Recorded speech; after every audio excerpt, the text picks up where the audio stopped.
A lot of people saw her at protests, but what people don't know was her most important job was to be my morah. And I hope that you'll understand, maybe as the years go by, that she was a very good morah. When she was just about to die, she took her mask off and she started talking. And what she said was rather amazing. She said, my neshama, and there were nurses and doctors there who witnessed this. She said, my neshama volunteered to come back to Earth to accomplish 2 missions. One of them was to bring you home. The other was to bring you home as a Jew and not a goy. She said it's very easy to bring a Jew out of Galut back to Eretz HaKodesh. But she said it's really, really hard to get the Galut out of the Jew. She said bringing you home was very easy. Not so easy. No, she said it was very easy. But she said getting the Galut out of your head was a very, very hard job. And it took her 37 years. She said, I'm happy that I succeeded in both missions, and now I can go home. And that's when she went down. So I was left, wondering, who was she? What was she? So as I said before, the most amazing thing about her was she was my morah. And she worked very hard to ensure that I came home as a Jew. When we first got here, she said there is a war coming, and I won't be here to help you. And she meant that not just for me, but for everybody. So what war? She said there's a wall around Eretz HaKodesh, a wall. And she said this wall is not like Jabotinsky's wall of bricks and stones and guns and guards and bombs and things. She said there's a wall. And as usual, I didn't understand what she was talking about. So she explained it in a different way. She said, in every international airport, whether it's Ben Gurion or Leonardo da Vinci in Rome or Charles de Gaulle in Paris or Heathrow or JFK, they have passport control. So you come and you show them your passport. And she said they ask you questions. Who are you? Where were you born? Why are you here? All these questions. No, it's okay, thank you. Thank you. And if you pass these questions correctly, you get to enter the country. But she said you don't come into Italy as an Italian citizen. You come in as a visitor, a foreigner, but you can come in. Same with any other airport, including Ben Gurion. She said the wall is actually around Eretz HaKodesh, she said, is halacha. And inside what it's guarding, she said, is Am Yisrael. It has to be maintained pure and consistent. with halacha. Because the war is coming, and only the purest army can be used in this war that's coming, the Geula. So she said, in this wall, there's a very small gate. This is passport control. And that's Shar Harabanut. That's what she called it. Shar Harabanut. And they're responsible for asking, who are you? Where do you come from? Where were you born? Who is your mother? And if you don't pass those questions, you don't come in to the to the mishpacha. Because she said the greatest danger we have is the Erev Rav. And she said the role of the is to stand on the wall and to protect it, to make sure that people don't come in through the back way. She said the purity of our people is absolutely essential for the war that's coming.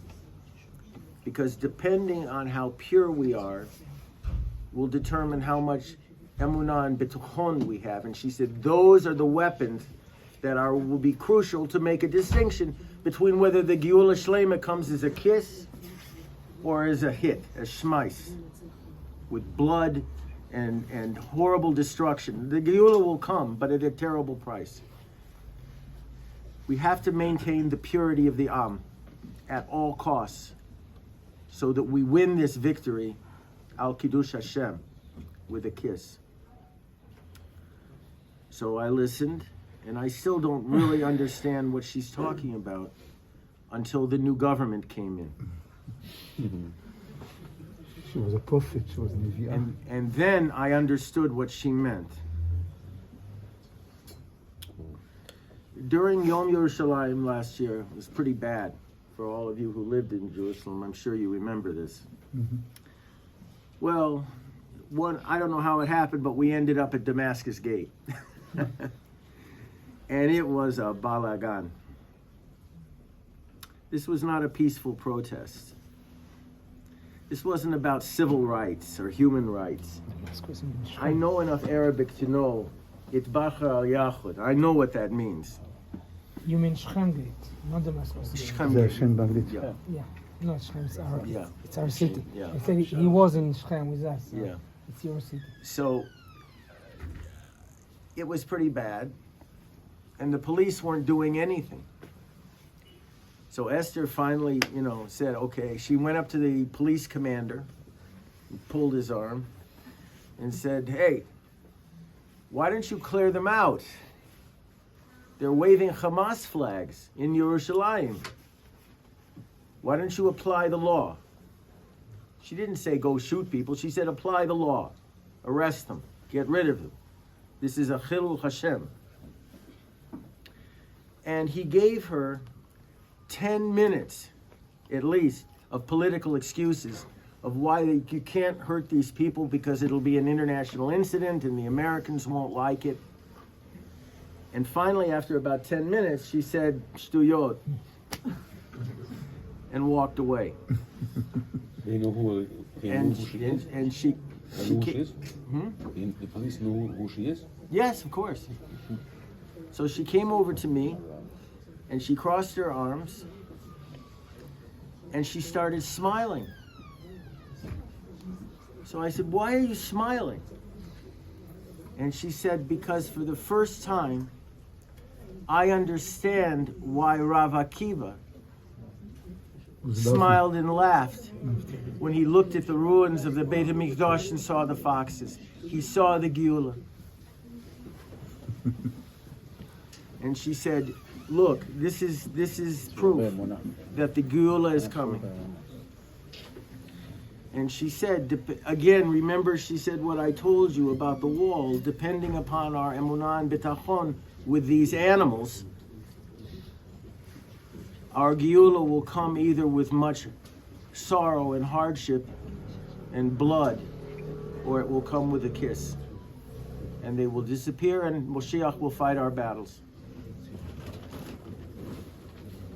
זה הרבה אמונה.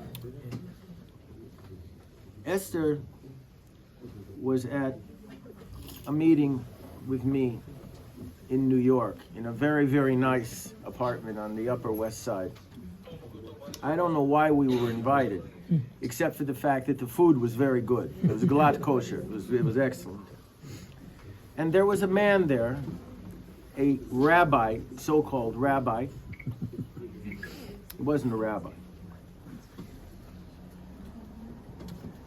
Who started talking about us,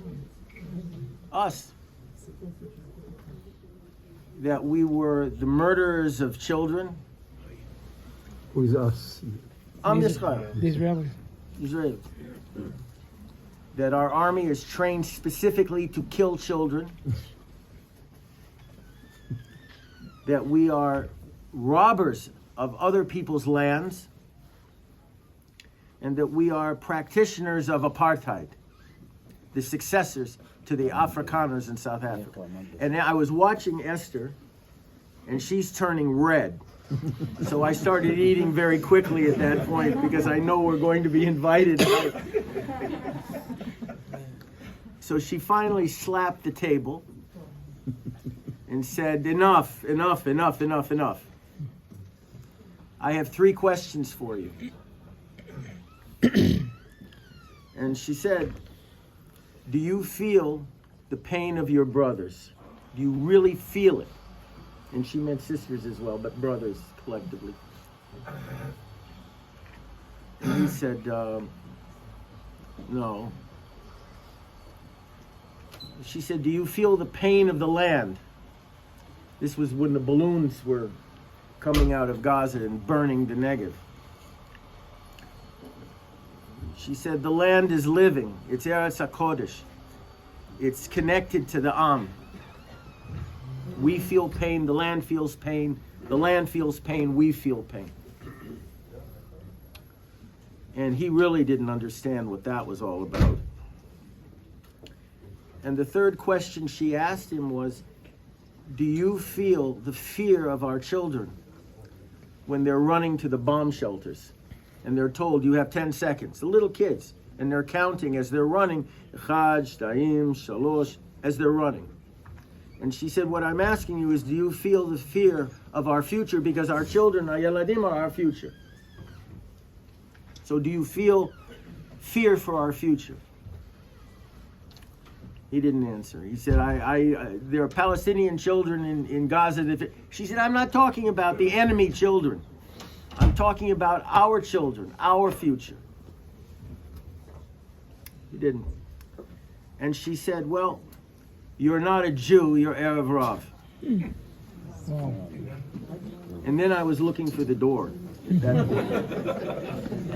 point. So he asked her, who are you? So she pointed at me and she said, I'm Jonathan Pollard's wife. And I said, I'm going to jail now for sure. Back again. But these were the 3 critical issues in her life that she used to determine the nature of the individual that she was dealing with. Do you feel the pain of your brothers? I remember Esther and she was visiting me in prison during the Hitnachut. And to be honest with you, I don't think she ever understood how that could happen. And she said to me at that point, when we were watching those horrible, horrible scenes, do you feel their pain? I said, yeah, horribly. And she said, do you feel the pain of the land as they're tearing it up? I said, yeah, I can feel it. And she said, look at these children we were watching on TV, crying. She said, do you feel their fear? Especially for the future. What will happen to these children in the future? They're affecting our future. And I was so shocked by what I saw, I couldn't even answer. And my Morah patted me on the shoulder And she said, you're getting ready to go home. Because only a Jew could feel these things. Jonathan, one minute, moment. A group of girls want only to say you נחמה, and they will go out. It's a המקום school, it's a ינחם school. אתכם בשאר אבלי ציון בירושלים, לא תלכו בדבר. עכשיו כולם יצא, תקנו להם מקום אחר לצאת, אנשים תוכל להם Yeah, לקנות.